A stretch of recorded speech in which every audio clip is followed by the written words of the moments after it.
Tu dici sempre che io sono amore.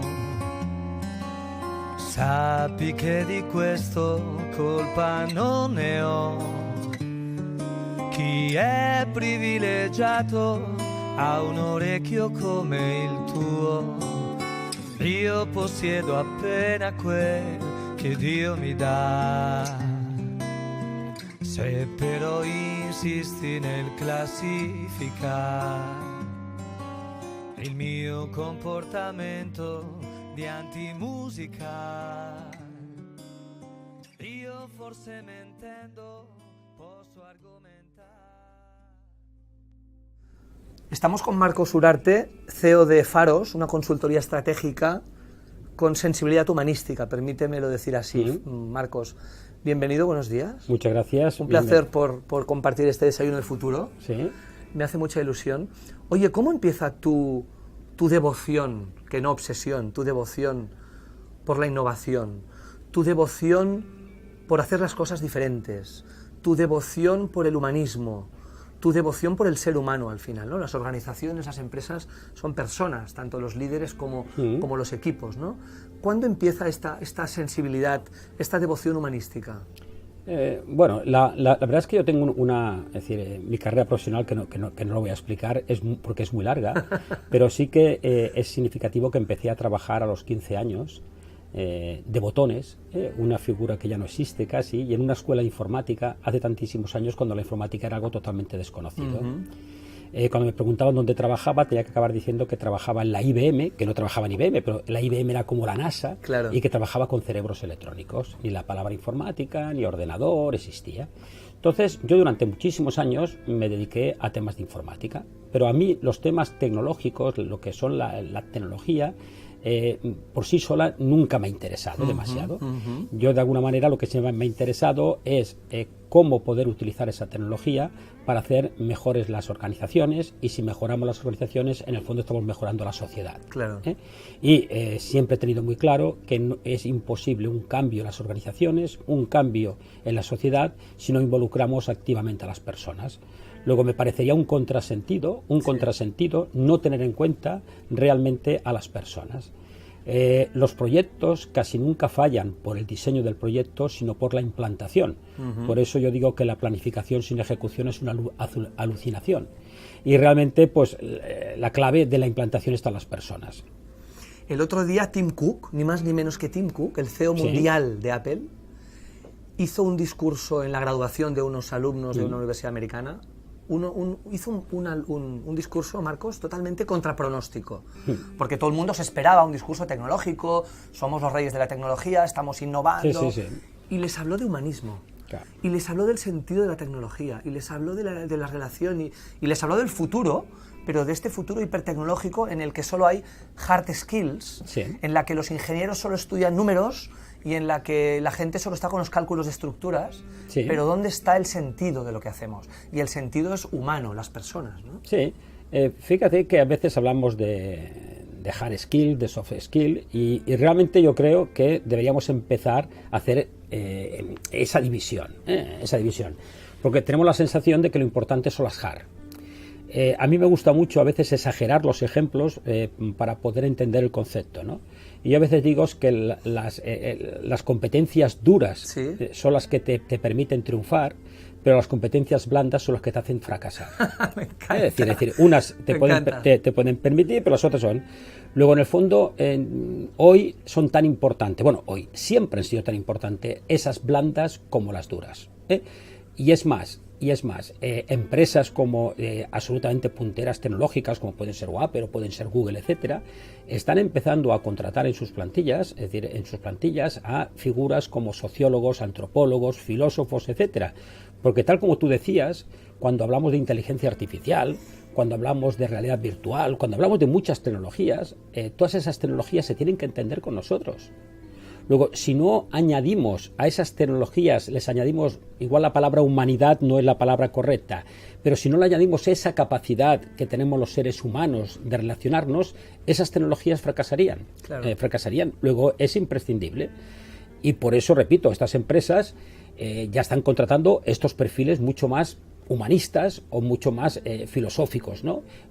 Creativos, se necesitan creativos, ¿no? Entonces, realmente estamos ante un cambio de nuevo de paradigma, un cambio de paradigma donde donde de verdad se valore más el ser que el tener. Qué bueno lo que estás diciendo. Se valore más el ser que el tener, me parece alucinante. Oye, tú eres profesor del MIT, sí, del Massachusetts Institute of Technology, entre tantas cosas, porque eres un profesor que te mueves por el mundo, también en sí, Japón, etcétera, ¿no? ¿Qué les explicas a la gente del MIT? ¿De qué les hablas? ¿Qué es lo que les interesa escuchar y qué es lo que tú les propones? Vamos a ver, yo, es decir, lo que estoy haciendo actualmente en el MIT hago 2 seminarios al año, de una semana, y los seminarios son sobre estrategia, competitividad e innovación en modelos de negocio. Entonces, yo es un tema que me dedico mucho, como los temas de geoestrategia, ¿sí?, geopolítica, geoestrategia, y en el fondo, es decir, lo que yo intento pues compartir, porque es compartir porque las personas que asisten... Buena palabra compartir, ¿eh? Es que las personas que asisten, como mínimo, están tan bien preparadas como puedo estar yo, como mínimo. Imagínate. Entonces, yo simplemente, y es un poco de alguna manera pues lo que intento decir, que yo vengo simplemente a compartir experiencias. Y en mi caso son las experiencias que yo me encuentro cada día trabajando con empresas de todos los sectores y de todos los tamaños. Y como es compartir experiencias, simplemente tienen el valor de una experiencia. En ningún momento son dogmas, porque sí que he aprendido que lo que es la estrategia, lo que es la gestión, no es una ciencia exacta, incluso ni una ciencia. Es un aprendizaje continuo y sobre todo sentido común. Totalmente. El problema del sentido común es que todo el mundo se cree que lo tiene. Es ese gran problema del sentido común. Cada uno cree que lo atesora él. Exactamente. Y que el suyo es el que es mejor, y el otro es menos bueno. Exactamente, ¿no? Entonces, realmente yo me he especializado muchísimo en lo que es la innovación en modelos de negocio. ¿Por qué? Porque la innovación en tecnología y en producto, que es imprescindible, da ventaja competitiva durante muy poco tiempo. La tecnología está al alcance de todo el mundo que la puede pagar, que hoy hay mucha gente, y cuando tú innovas en un producto, tus competidores no es que te lo copien, sino partiendo de tu innovación te lo van a mejorar. Con lo que la innovación en tecnología y producto nos permite seguir estando en el mercado, pero nos da ventaja competitiva durante muy poco tiempo. Las innovaciones en modelos de negocio son innovaciones que además muchas veces no cuestan dinero y son muy difícilmente replicables. ¿Por qué? Porque en el modelo de negocio está la cultura de la empresa. Ahí hablaremos de eso, que me interesa mucho y sé que a ti te gusta mucho este tema. Entonces, la cultura de empresa, realmente cambiar una cultura cuesta muchísimo. ¿Por qué cuesta muchísimo? Porque ahí es donde intervienen las personas, claro, con sus miedos, sus ambiciones, sus anhelos. Y hay un histórico en la compañía, en la empresa, todo el mundo lo ha hecho así, se ha hecho así y tal, ¿no? Sí, sí. Por tanto, centrémonos más en esto, en la innovación, en la cultura de empresa, en la innovación del modelo de negocio, que no tanto en la innovación del producto y del servicio, que sí, pero te lo van a copiar y te lo van a mejorar, sí, ¿no? Hablemos, Marcos, de esto, de la cultura de empresa. El otro día me pasaron un gráfico que precisamente enseñan en el MIT, sí, en el Massachusetts Institute of Technology, en el que tú das clases, y era un gráfico maravilloso. Era un gráfico en el que había en esta línea, esta y la otra línea, ¿no? Las 2 líneas. En esta ponía alineación de valores de empresa. O sea, sí, los trabajadores, los equipos, sí, sí, que estén alineados con los valores de empresa. Y aquí abajo ponía productividad de los trabajadores, de los equipos. O sea, la productividad, eres muy productivo, eres poco productivo, sí, sí, y la alineación. Entonces, había un caso en el que ponía: si estás muy alineado con los valores de tu compañía, con la cultura de tu compañía, estás muy alineado, pero eres poco productivo, no pasa nada, la compañía está encantada contigo, sí, sí, y lo que van a hacer es hacer un coaching, te van a acompañar para que acabes siendo productivo, pero estás alineado, esto es lo importante. Había un caso paradigmático y era 0 alineado con la compañía de empresa, 0 alineado con la cultura, pero hiperproductivo, muy productivo.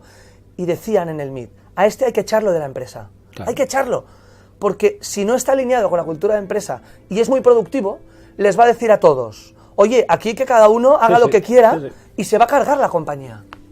No. ¿Esto cómo lo ves? Vamos a ver, pero fíjate que es de sentido común. Es decir, es que es de sentido común. Claro pero eso que tú acabas de decir es absolutamente lógico. Vamos a ver. ¿Qué ocurre? Es decir, lo que las empresas tampoco a veces no entienden es que si una organización está orientada en la dirección errónea, la última cosa que necesita es ser más eficiente. Qué bueno. Es decir, si una organización está orientada en la dirección errónea, cuanto más eficiente sea, más cavará su propia tumba. Caray. Con lo que cuidado con la productividad. Caray. Es decir, la productividad, que no le quiero quitar importancia. No, evidentemente. Es uno uno de los factores de la competitividad. El objetivo finalista de una empresa no es la productividad, es la competitividad. Porque la competitividad es la mirada externa de una empresa. La productividad es la mirada interna. Claro. Cuando nos miramos de puertas para adentro, de alguna manera, y por supuesto que tenemos que mejorar nuestra productividad, por supuesto, pero la única mirada importante es la mirada externa, que es la competitividad. El cómo te ven los otros. Cómo te ven tus clientes, el mercado, etcétera. Entonces, cuando hablamos de competitividad, sí, tan importante como la productividad es la cultura. Tan importante como la productividad.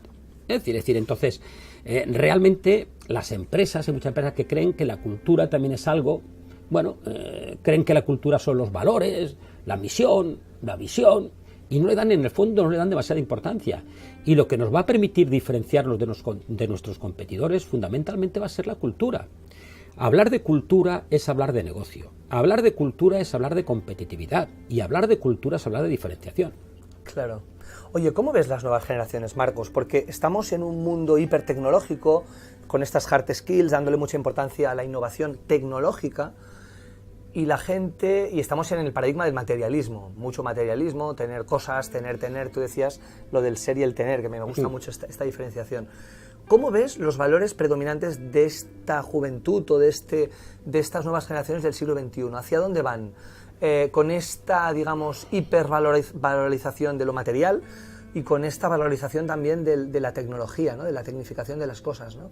Y un poco también, si tú quieres, otro elemento te voy a introducir, esta paradoja de las tecnologías, que a través de que en realidad parece que estamos en la sociedad de la información y de la comunicación, parece que nos tienen que comunicar más, que informar más, que acercarnos más, casi nos están aislando, ¿no? Porque la tecnología muchas veces es dos personas tomando un café y cada uno con su móvil, o dos personas en su casa, cada uno con su chat, pero nunca se encuentran, y casi dicen que la gente joven no se mira a los ojos. No se mira a los ojos, se huyen la mirada uno del otro, ¿no? ¿Cómo ves este cóctel? A ver, mira, voy a empezar por la segunda, tu segunda reflexión, ¿no? Hoy la tecnología nos acerca a los más lejanos y nos distancia de los más próximos. Es decir, te permite estar chateando o jugando con alguien que no conoce ni conocerás en la vida físicamente y que está a miles de kilómetros, y en cambio lo que tú decías, con la persona que estás al lado no hablas. Es decir, la tecnología. Tu mujer, tu hijo, tu amigo, lo que sea. Es decir, a mí a veces vas a un restaurante, ves una pareja de novios y cada uno está con su smartphone. Y yo pienso, si ahora que son novios hacer esto, cuando estén casados, ¿qué pasará? No quiero ni verlo. Con lo que realmente la tecnología, que por supuesto es importantísima, y además yo creo que está representando y va a representar unos avances tremendos, realmente hay que saber hacer un uso de ella. Ni la tecnología por sí sola ni es buena ni es mala. Nosotros, las personas, somos lo que lo convertimos en buenas o malas. Claro. Tú hacías una primera reflexión y son sobre las nuevas generaciones. Yo creo que estas nuevas generaciones, ahora se habla mucho del concepto de nativo digital. Y asociamos los millennials con los nativos digitales. Y yo digo que los millennials no son los nativos digitales. Ya son distintos, por supuesto, en este caso a mí, ya son distintos. Pero los nativos digitales son los niños de hoy, que su primer juguete ha sido el iPad. Su primer juguete. Imagínate. Es decir, son capaces con 2 años de hacer funcionar un iPad, de bajarse cosas, etcétera. No saben leer, no saben escribir, nadie les ha explicado cómo funcionan, etcétera. Si nosotros analizamos realmente, porque ahora realmente cuando hablamos de los grandes, entre comillas, emperadores de la economía, estaremos hablando pues de las empresas Google, Amazon, Apple, etcétera. Pero realmente si nosotros analizamos el cómo estos propietarios de estas compañías actúan, yo creo que tienen un compromiso mucho más responsable con la sociedad y con el planeta que lo habían tenido los anteriores. Es decir, los anteriores. Son más conscientes, por tanto. Mucho más conscientes. Solo hay que ver ejemplos de que, por ejemplo, pues Bill Gates dona el 90% de su fortuna a su Fundación para Acción Social. Su objetivo, uno de los muchos, es acabar con la malaria y lo conseguirá. Tú ves como de alguna manera, pues Zuckerberg, etcétera, están creando y donando gran parte de su fortuna. Están apostando por las energías renovables. También es cierto que hay personas que dicen, claro, pero bueno, dan el 90% porque pagan menos impuestos o porque tienen mucho. Y yo la reflexión que digo, digo, oye, de acuerdo, pero están dando algo que es suyo. ¿Tú darías el 90% de tu pequeño dinerito? ¿No? Pues ellos dan el 90% de su gran dinerito. De su gran dinerito. Es decir, entonces, un poco a veces en discusiones digo, cuando tú hagas lo mismo que hacen ellos, los podrás criticar. Claro. Es decir, mientras no los critiques. Da el 90% de lo que tengas y entonces estáis a la par. Claro. Entonces, realmente, estas nuevas generaciones, estos nuevos profesionales, en la economía está habiendo un doble enfrentamiento. Lo que sería la economía tradicional se está enfrentando con la economía digital, con la economía colaborativa y con la economía circular. Tres modelos económicos que entre ellos coexisten a la perfección y se está enfrentando con lo que serían nuestros modelos económicos tradicionales. Y en paralelo hay un enfrentamiento de lo que es la economía de productos y servicios que se está enfrentando contra la economía de la experiencia. Es decir, debido a la crisis económica, debido a una serie de cosas que han pasado en los últimos tiempos, las nuevas generaciones ya ni se plantean comprarse un piso, claro, un coche nunca, etcétera. Es decir, no se plantean el tener propiedades, claro. Se plantean la capacidad de utilizar las cosas. Claro. Por eso aparecen pues plataformas como BlaBlaCar, Airbnb, etcétera, etcétera, etcétera, que y te en permiten música, Spotify y luego Netflix, el concepto sharing, exactamente, el compartir, el pagar por uso, por uso. Entonces, realmente, es decir, yo soy optimista en este aspecto porque creo que estas nuevas generaciones están muy bien preparados, es la generación que mejor preparada está. Además, es una generación que puede enseñar a las generaciones anteriores un montón de cosas, cosa que no había ocurrido, que generalmente cada una explicaba a la siguiente. Y yo soy optimista. Es decir, lo que hay que saber integrarlos en las empresas y en los proyectos, porque estos profesionales, sobre todo la gente con talento, no se vincula a una empresa, sino se vincula a un proyecto. Claro. Vamos ahí, me gusta mucho esto que has dicho. La cultura de empresa, volvemos a la cultura de empresa, ¿no? Qué importante es esto, ¿no? Es decir, ¿cómo definirías tú la cultura de empresa, Marcos? ¿Qué es? Porque más allá de en las webs, todas las webs tienen aquello de los valores, la misión, la visión, la cultura, pero luego se queda en la web o se queda en un folleto. Pero realmente, ¿qué es una cultura de empresa para ti? Dos reflexiones sobre cultura. Primero, la cultura de una empresa son sus comportamientos. ¿Cómo se comporta? Es decir, los valores, por desgracia, han acabado siendo aspiracionales. Claro. Y si nosotros cogiéramos aquí una muestra de 100, 500 empresas, las que quisiéramos, veríamos que en la inmensa mayoría de las empresas los valores son los mismos. Son teóricos aspiracionales. Claro. Pero que ni son conocidos, ni son compartidos, ni por supuesto son practicados. No se trabajan. Luego, no se aplican. La cultura es los comportamientos. A veces se dice que la cultura es el ADN de una empresa. Yo digo, no. La cultura es el sistema inmunitario de una empresa. El sistema inmunitario. Y como buen sistema inmunitario, cualquier idea que viene de fuera y no aporta valor al negocio de hoy, ¿sí? El sistema inmunitario, la cultura, lo rechaza. Es decir, cualquier idea que viene, cualquier cosa para cambiar de alguna manera, y que no aporta valor a lo que estamos haciendo hoy, nuestro sistema inmunitario, la cultura, lo rechaza. Lo expulsa, pum, fuera. Lo rechaza. Por eso, hoy, uno de los retos tremendos de las empresas, y es un tema que yo me dedico mucho, a lo que he llamado cómo gestionar la dualidad de las empresas. ¿Qué significa la dualidad? Una empresa tiene un modelo de negocio tradicional, el de hoy. Tenemos una tipología de clientes de hoy. Y tenemos unos profesionales, unas personas de hoy. Desde que trabajan y que están formados de un paradigma actual. Esto es lo que nos está dando de comer hoy y nos va a dar de comer durante mucho tiempo. Esto hay que preservarlo. Y en paralelo... O sea, innovación no significa cargárselo todo. No, hay alguno que... No, asunto. Esto hay que cuidarlo. Y hay que hacer innovación incremental, vale. Lo que sería la mejora continua. Exacto. Y en paralelo, pero fuera, y por eso hablo de dualidad, deben estar los nuevos modelos de negocio, que ahí deben estar para nueva tipología de clientes, nuevos negocios y nuevos profesionales. Es decir, ponme un ejemplo muy concreto. Por ejemplo, dos tipos de empresas o dos tipos de... Esto mismo, pero concrétamelo en producto, servicio, en... Sí, mira, te voy a poner primero una primera reflexión y bajo a lo concreto. Por tanto, hablamos de presente y futuro, Presente, futuro, dualidad. La dualidad. ¿Cómo trabajamos esta complejidad, ¿no? Claro, ¿cómo trabajamos? Es decir, a ver, Es decir, yo trabajo en muchas empresas y a veces que te sientas con una empresa y te dice, yo quiero ser el Amazon de mi sector. Claro, esto es muy típico. Si quiero ser Google, quiero ser Amazon, quiero ser... Y yo digo, bueno, una primera reflexión es si lo puedes llegar a ser, que no es fácil ser el Amazon. Y otra reflexión es decir, mira, ser el Amazon de tu sector te va a funcionar hasta que Amazon llegue a tu sector. Es decir, ser el Amazon te funcionará hasta que Amazon llegue a tu sector y entonces te enfrentarás con el original y te destrozará. Claro. Con lo que tú no quieras ser el Amazon. Claro. Tú tienes que ser tú. Es decir, pero tienes que crear un modelo de negocio distinto. Claro. Entonces, ¿qué ocurre? Vamos a ver, y te voy a poner un ejemplo, que voy a intentar con ese ejemplo un poco contestarte y después reflexionamos más. Un ejemplo clarísimo de esto, y podemos hablar de varios ejemplos que todo el mundo conoce. Xerox, es decir, lo que era rancheros, Xerox, fotocopiadoras al principio. Era una máquina de ganar dinero. Y Xerox ha tenido durante muchísimos años en Palo Alto posiblemente el principal centro casi de innovación del mundo. Muchas de las innovaciones que se han aprovechado otros, como por ejemplo Apple, como el ratón y todo el sistema de ventanitas, de alguna manera, lo desarrolló Xerox. ¿Qué ocurre? Yo me imagino que nosotros de alguna manera somos el comité de dirección de Xerox, que tenemos fotocopiadoras con los que ganamos un montón de dinero.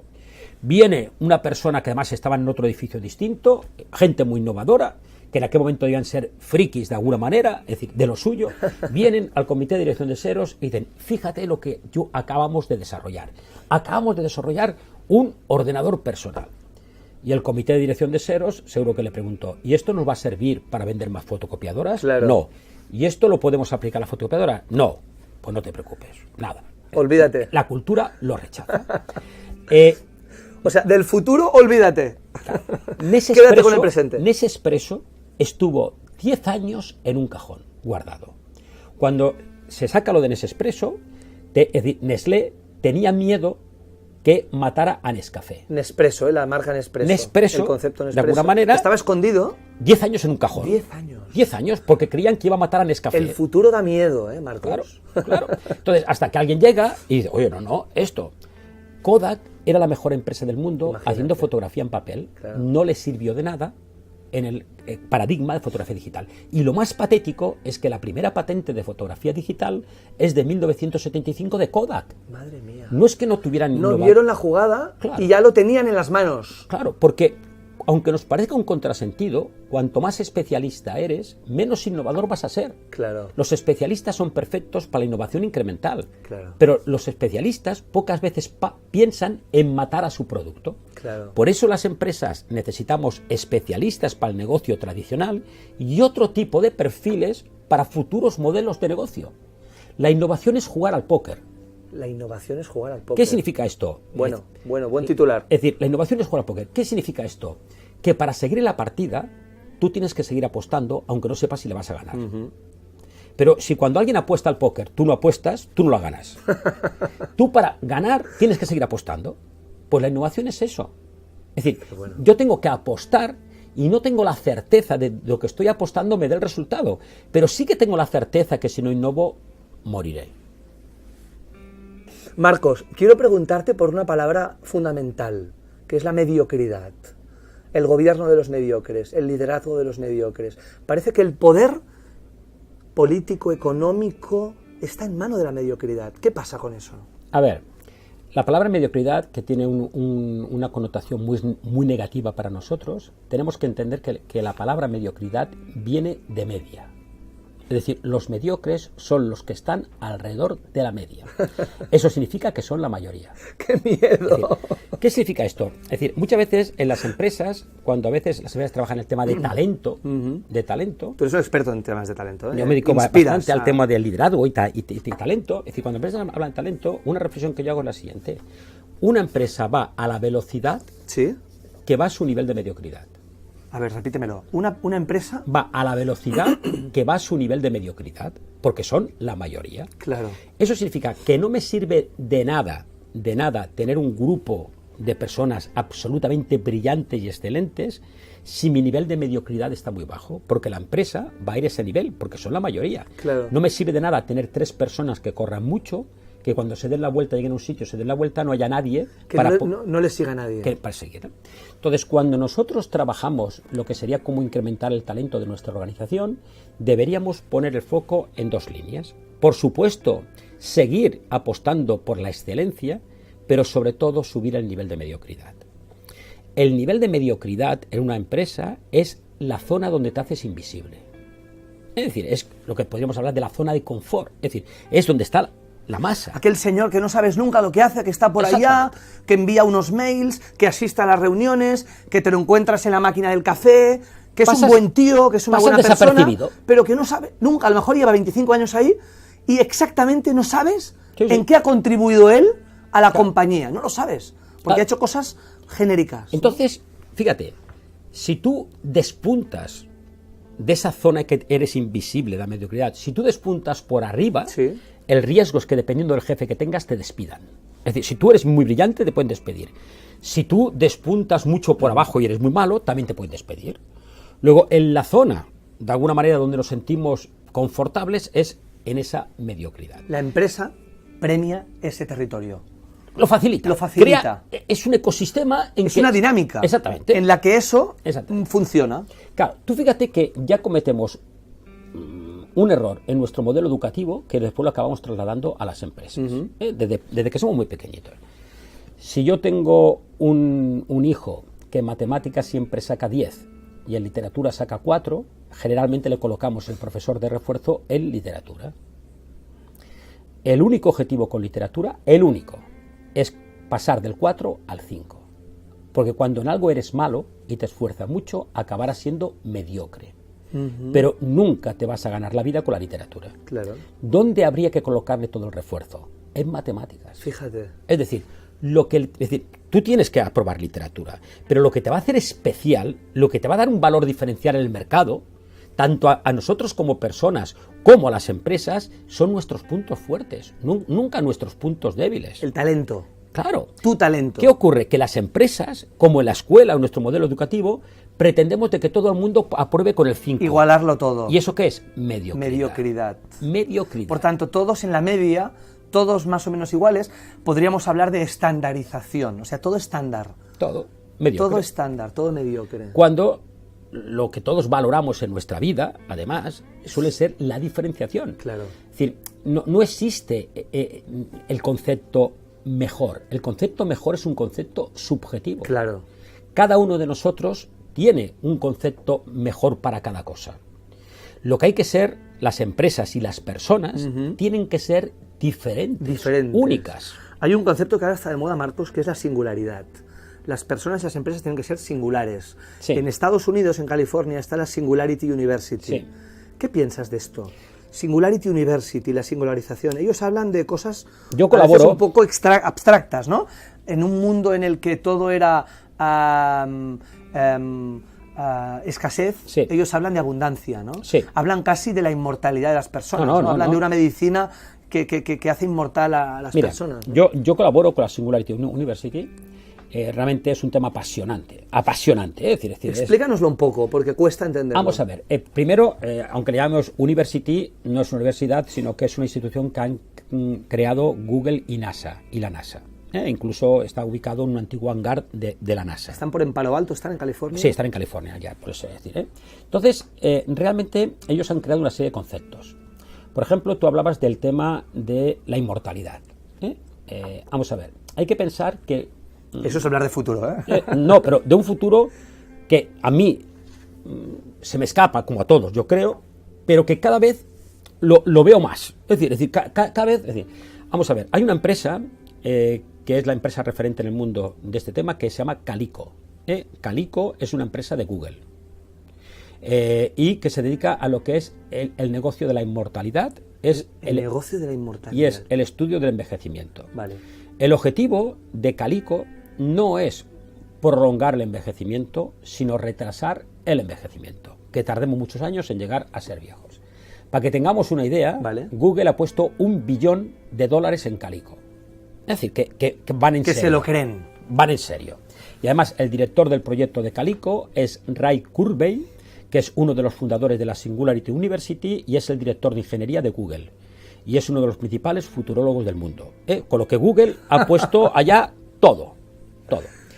En Calico han creado dos conceptos que empiezan a ser conocidos. Uno es el concepto del transhumanismo. El transhumanismo sería como una especie de ser humano 2.0. Y ellos han hecho una predicción. Y han dicho que en el 2049 habrá una fusión hombre-máquina. Nuestro cuerpo estará todo lleno de nanotecnología, que podrá ser de dos tipos, nanorobots y nanofármacos, que irán combatiendo de forma totalmente personalizada cualquier tipo de enfermedad. La mayoría de medicamentos que hoy conocemos desaparecerán. La quimioterapia se prevé que sea cuestión de 10 años que desaparezca. Y ya han curado la paraplegia en ratones. Es decir, y han hecho una predicción. Y es que en el 2049 la esperanza de vida podría llegar a los 400 años. A los 400 años. Esto es Calico un poco, Calico. El otro concepto, ahora voy a volver al tema de la inmortalidad. El otro concepto que han creado es el de la singularidad. La singularidad es lo siguiente. Ellos han hecho una predicción y es que entre el 2025 y el 2045 la inteligencia artificial superará la inteligencia humana. Eso es la singularidad. Cuando la inteligencia artificial supera la inteligencia humana. Hay científicos que dicen que sí y que eso podría ser un riesgo, una amenaza para la humanidad, como Stephen Hawking, y hay científicos que dicen que eso nunca ocurrirá. Bueno, volvemos a la inmortalidad. Cuando a veces hablamos de Calico, estas empresas tecnológicas, podemos pensar, es que a estos de Google se les va la olla. Estos de 400 años se les va la olla. Cuando tienes tanto dinero se te va la olla. Se te va la olla. Alguien puede pensarlo. Pero después voy a poner varios ejemplos. Aubrey de Grey, que estuvo hace 2 o 3 semanas en Barcelona. Aubrey de Grey es profesor en Oxford y posiblemente sea uno de los principales gerontólogos del mundo. Aubrey de Grey considera, y repito, es una persona muy seria, considera de que lo que es el envejecimiento es una enfermedad. Y como enfermedad se puede combatir. Y habla de que en 20 años se podrá retroceder el envejecimiento. Ya no solo, sino hacernos más jóvenes. No desacelerarlo, sino retrocederlo. Pero esto, de alguna manera, te dices, hombre, vale, pero Juan Carlos Izpisúa, un científico español que trabaja en Estados Unidos, alguien tremendamente, como todos ellos, pero muy serio. Una noticia que apareció en prensa hace también 6 meses. Apareció en la prensa y tal. Por primera vez han conseguido retroceder el envejecimiento. Ya, es una realidad. De momento lo han conseguido en gusanos y en ratones. Han multiplicado por 3 la vida de los ratones, sin ningún tipo de deterioro. Cuando hablamos de ratones, pues pensar, un ratón es un ratón, pero cuando funciona un ratón puede tardar entre 10 y 15 años en funcionar en humanos. Y después, otro profesor de la Singularity University, José Luis Cordeiro, que es un venezolano que está allá, que ahora publicará un libro que es La muerte de la muerte. La muerte de la muerte. La muerte de la muerte. Título maravilloso. También un poco va la misma línea, dice que posiblemente mi generación casi sea la última mortal. Que en 30 años seremos inmortales y que ahora el objetivo es aguantar 20 años para que nos puedan retroceder el envejecimiento, ¿no? Entonces, claro, es decir, esto es todo un tema, pero que realmente hoy en este momento coinciden 3 grandes olas tecnológicas: la ola de la biotecnología, la ola de la robótica y la inteligencia artificial y la ola de la nanotecnología. 3 olas poderosísimas. Cada una de ellas por sí solas serían capaces de cambiar el mundo. Que coincidan las 3, siempre que hay una convergencia de tecnologías, entramos en un proceso de aceleración de tecnologías. Tardamos 75 años en que hubiesen en el mundo 100 millones de teléfonos fijos. Se ha tardado 23 días en que 100 millones de personas tengan el Pokémon Go. Es decir, todo ahora... ¿Cómo se acelera, ¿no? Todo es ahora acelerado. Todo es acelerado, ¿no? Entonces, claro, realmente nos encontramos a unos retos, a unos desafíos que los profesionales actuales y los líderes actuales no estamos acostumbrados ni preparados, y yo creo que por eso es imprescindible tener la humildad necesaria para rodearnos de personas que nos aporten esos conocimientos. Con gente de gran talento. Claro. Y muchas veces, sin duda, mucho mejores que nosotros, o en todo caso, mucho más expertos. Hablemos, por tanto, en este sentido, Marcos, de una cosa que tú has escrito. Eres coautor de varios libros, títulos muy bonitos, libros como Forjadores de líderes, En clave de talento, Patologías de las organizaciones, Liderazgo humanista y de servicio, El management del siglo XXI. Hablemos de eso, de liderazgo humanista y de cuál es el management, o cuáles son los líderes, o cuál es el liderazgo del siglo XXI. ¿Cómo crees que se enfoca todo esto? ¿Por dónde vamos? Bueno, realmente yo hablo de liderazgo humanista, pero en el fondo la palabra humanista debería sobrar. Yeah. Es decir, porque cuando hablamos de liderazgo estamos hablando de personas. Claro. Por supuesto que estamos hablando de proyectos, de estrategias, etcétera, pero son personas. Pero hay que poner el acento en lo humano, ¿no? Claro, es decir, al final, vamos a ver, yo a veces pongo un ejemplo de alguna manera para hablar de esto de los Beatles. Posiblemente el equipo de más alto rendimiento que ha habido en la historia de la música moderna. Qué bonito. Cuando preguntas cuál de los cuatro tenía más talento, aproximadamente el 50% de las personas dicen que Paul McCartney y el 50% dice John Lennon. Y siempre no sé por qué hay uno o una que dice George Harrison. Es decir, no sé por qué. Y yo pregunto, ¿y Ringo Starr? El pobre Ringo Starr, está la foto y nadie se acuerda de él.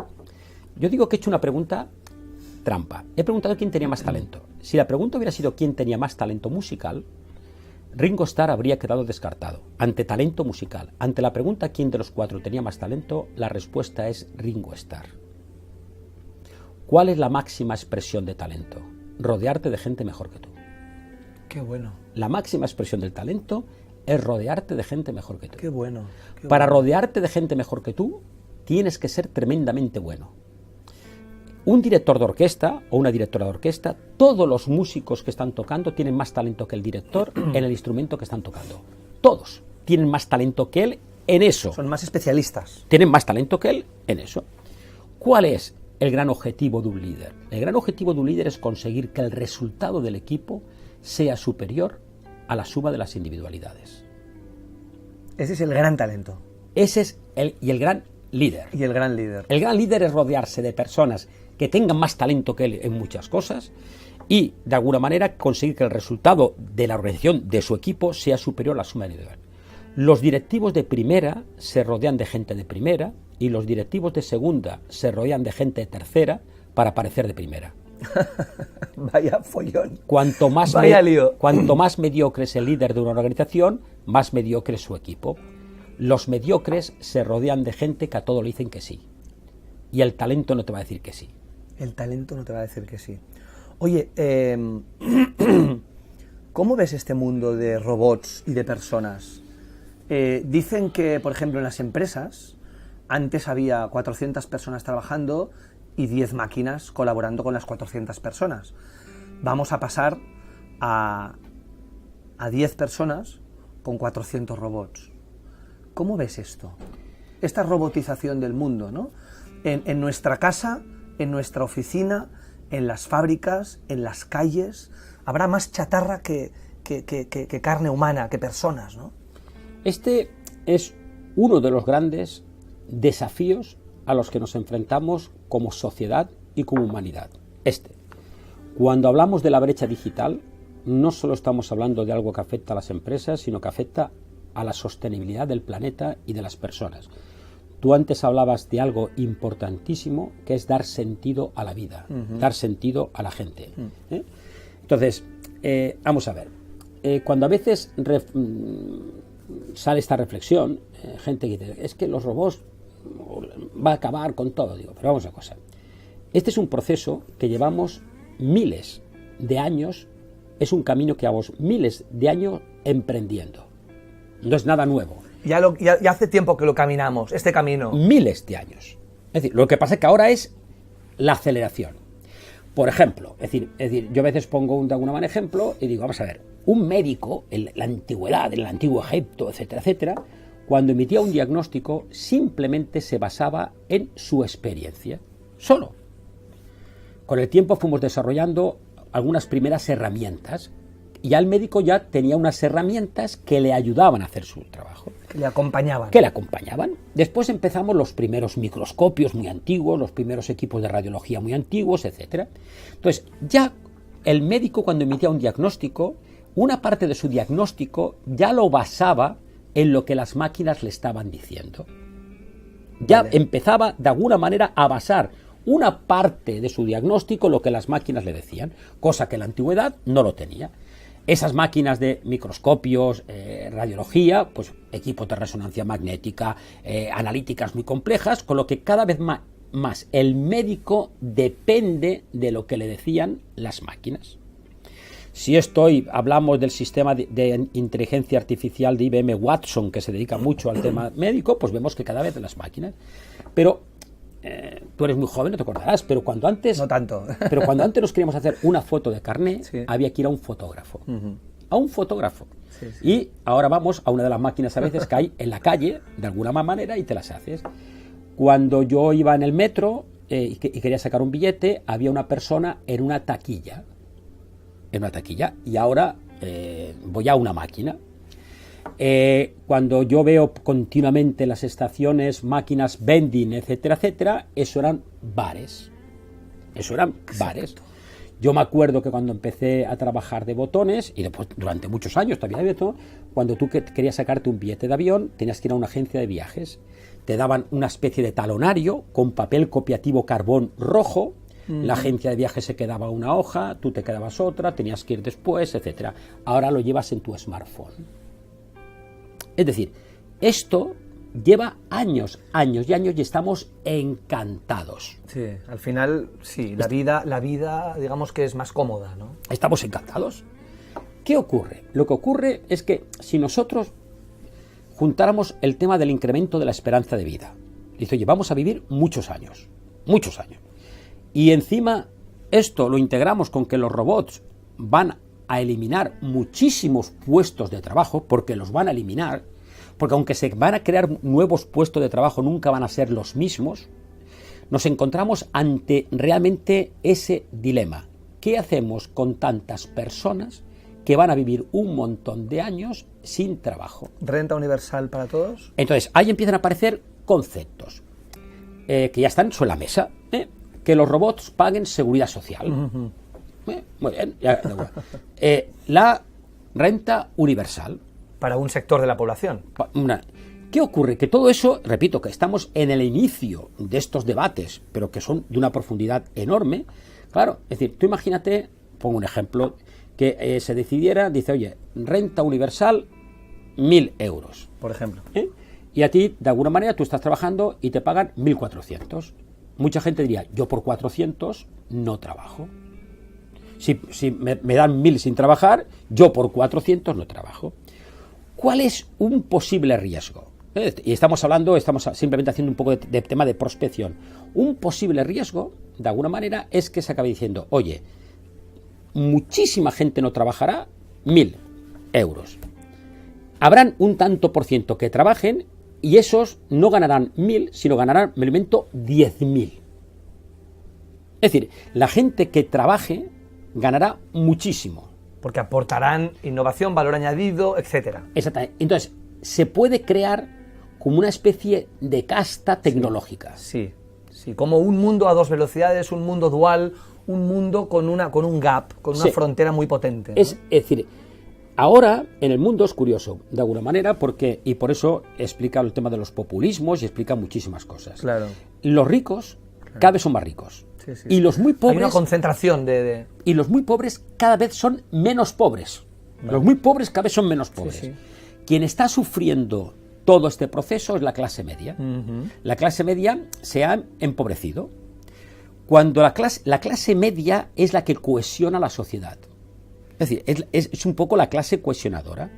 Cuando la clase media se ve afectada por todas estas cosas, es cuando empieza a perder la confianza en las instituciones tradicionales, en los partidos tradicionales, en los políticos tradicionales, y empiezan a aparecer populismos de derechas o de izquierdas. Es cuando la palabra posverdad se pone de moda. Entonces, realmente estamos ante una reconfiguración de la sociedad. de nuestro modelo social. Y las empresas, por supuesto, de que juegan un rol importante. Y este es un momento, tanto a nivel mundial como a nivel de las empresas, de grandes liderazgos. Cosa que estamos muy faltos. Oye, para acabar, Marcos, ¿cuáles son tus miedos acerca del futuro? ¿Y cuáles son tus esperanzas acerca del futuro? A ver, mi miedo casi ahora, es decir, voy a decir algo, no digo gracioso, pero es intentar aguantar 20 años para poder retroceder el envejecimiento. Mi objetivo vale. Ahora es aguantar 20 años. Sabía decir, que irías por ahí un poquito, ¿eh? Decir, porque, te veía venir. Yo soy una persona patológicamente optimista. Patológicamente optimista, es decir, en exceso. Y yo soy optimista, es decir, yo además ahora tengo un nieto y realmente pues a mí mi ilusión es que el mundo que mi nieto se encuentre de alguna manera sea un mundo mucho mejor.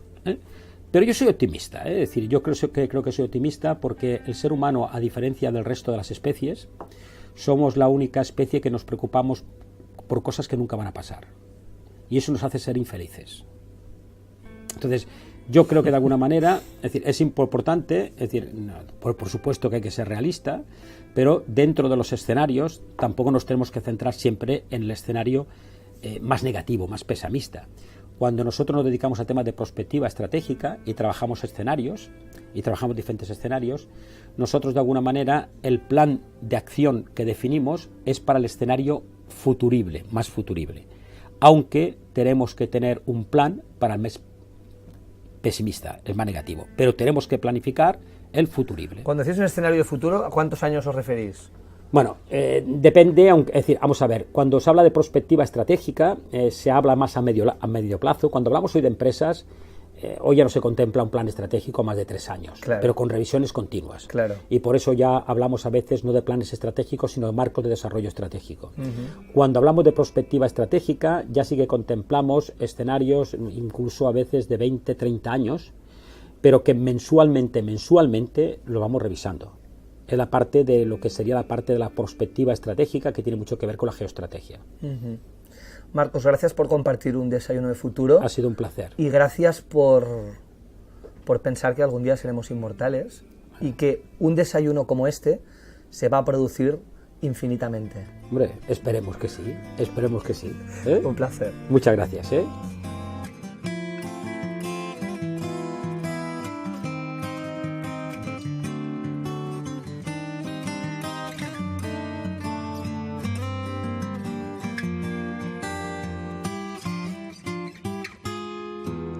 Che questo è bossa nova ed è molto naturale, ma quello che non sai né tu tieni presente